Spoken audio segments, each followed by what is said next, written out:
Quiconque s'élève sera abaissé, qui s'abaisse sera élevé.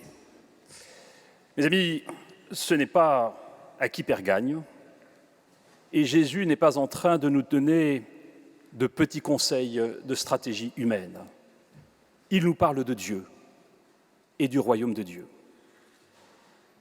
Le grand thème des lectures de ce dimanche est dans cette réalité de l'orgueil et de l'humilité qui, depuis l'origine des temps, se font face. Et la première lecture nous l'a dit d'une manière impressionnante, la condition de l'orgueilleux est sans remède, car la racine du mal est en lui. Vous connaissez sans doute, ne serait-ce que par la dimension immobilière de la Côte d'Azur, les 3 critères fondamentaux d'évaluation d'un bien immobilier. Le premier critère, c'est la localisation. Deuxième critère, c'est la localisation. Et le troisième critère, c'est la localisation. Eh bien, les 3 critères fondamentaux de la vie chrétienne, le premier, c'est l'humilité. Le deuxième, c'est l'humilité. Et le troisième, c'est l'humilité. Ne va pas te mettre à la première place. L'orgueil, c'est cette réalité de l'exaltation de l'ego, et c'est le chapitre 3 de la Genèse. C'est cette manière dont Satan manipule le réel, faisant croire à l'homme qu'il est dans une sorte de compétition avec son Créateur. Il n'y a ni pomme, ni poire, ni abricot dans le livre de la Genèse. Si vous mangez du fruit de l'arbre de la connaissance du bien et du mal, vous serez l'égal de Dieu. Et à la vérité, à chaque fois que, depuis le petit promontoire de mon orgueil, je décide que ça c'est bien parce que ça m'arrange, je reprends cette réalité du chapitre 3 de la Genèse.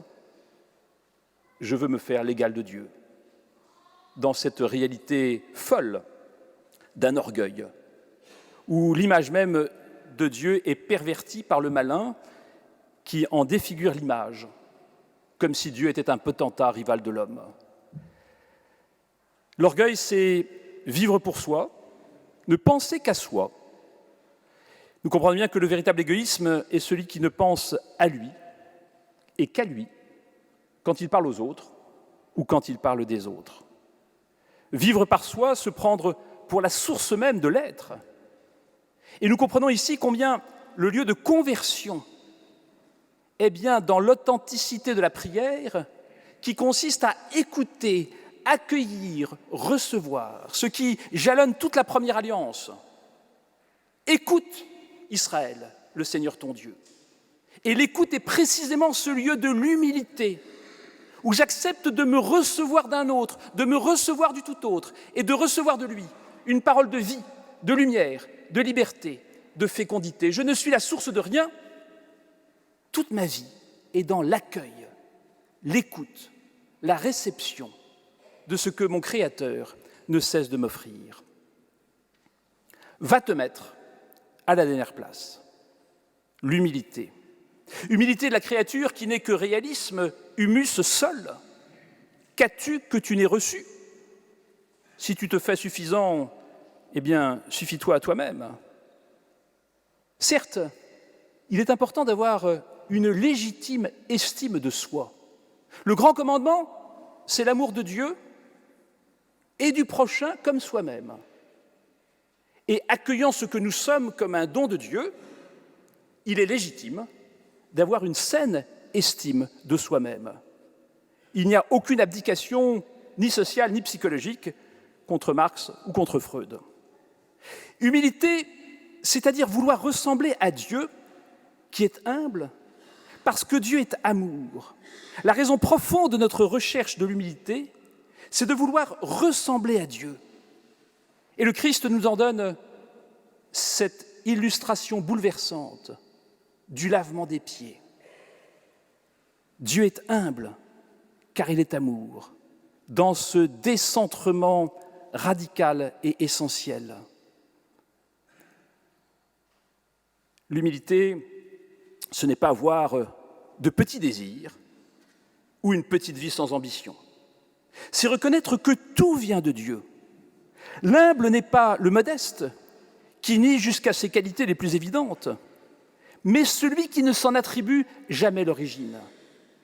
Mes amis, comme baptisés, comme chrétiens, nous avons tous à avoir l'immense ambition de la sainteté. Le point décisif est de réaliser que tout est d'abord à recevoir de Dieu. Illustration par cet évangile. Quand tu donnes un festin, invite des pauvres. Alors mes amis, on se dit, oh là là, ça y est, on est début septembre, et on va se prendre une leçon de morale. Il va falloir qu'on se mobilise, les uns et les autres, qu'on soit attentifs, qu'on se mette à inviter des pauvres. Voilà. C'est encore à nous que ça s'adresse, et ça tombe toujours sur les mêmes. Si nous sommes effectivement dans ce jeu qui prend l'ensemble de la place de notre existence. Le point fondamental auquel cet évangile nous invite à comprendre et à réaliser, c'est que je suis le pauvre, l'estropié, le malade, que le Seigneur vient inviter à sa table.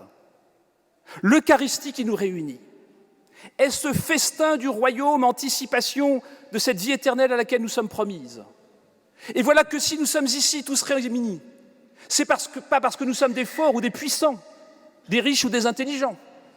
C'est parce que nous reconnaissons que nous avons vitalement besoin de recevoir le don de Dieu. Et nous recevons cette invitation à venir le rejoindre. Et nous avons commencé cette Eucharistie en reconnaissant que nous sommes pécheurs, en pensée, en parole, en action et par omission. C'est le Seigneur qui invite les pauvres et les estropiés. Et c'est notre chance, mes amis, parce que telle est bien notre situation. Et c'est en accueillant cette invitation qu'alors nous nous transformons et qu'alors nous pouvons nous aussi nous mettre comme Dieu à aimer sans attendre de retour. Au fond, qu'est-ce qui nous est dit dans cet évangile ? Si tu invites des amis, des riches et des puissants qui te rendront l'invitation, tu es juste dans un partage 50-50 d'intérêt bien compris. Où est ton mérite ? La question ici, au cœur même de l'Eucharistie, qui nous rassemble, est celle du don gratuit. Le mot qui scande toute la liturgie est le mot de grâce. La grâce, c'est la gratuité, c'est le don gratuit. En Dieu, tout est gratuit. Spontanément, nous sommes plutôt dans l'intérêt, dans ce qui va nous faire briller, progresser, posséder, dominer. La conversion de nos cœurs, elle part d'abord de l'accueil bouleversant du don de Dieu, en pure gratuité. Et nous ne pouvons accueillir ce don gratuit de Dieu qu'en tant que nous devenons nous aussi des êtres de gratuité. Alors si un jour nous nous mettons à inviter des pauvres, des malades et des estropiés, c'est parce que nous saurons d'abord que nous avons été invités ainsi par le Seigneur. Ce sera une réponse d'amour de notre cœur à ce que nous avons reçu et non pas un dressage moral de nos existences à partir de nos petites volontés. Mes amis, ce qui féconde notre vie, c'est la beauté immense, incommensurable de la grâce de Dieu qui ne cesse de nous être offerte. Et c'est ce qui nous rassemble dans cette Eucharistie. Alors que nous nous sommes reconnus pécheurs au début de cette célébration, voilà que la parole de Dieu nous est offerte pour venir toucher nos cœurs et féconder nos vies.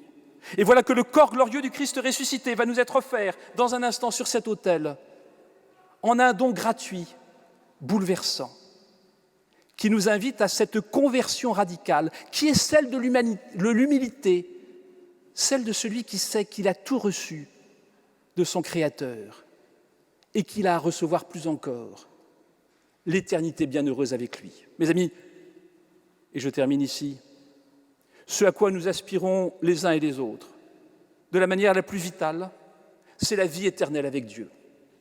Aucun d'entre nous ne peut l'acquérir par ses petites forces, ses petits biceps ou ses petits neurones. Nous ne pouvons l'accueillir qu'en pure gratuité. Et la condition pour l'accueillir, c'est de devenir des êtres de gratuité.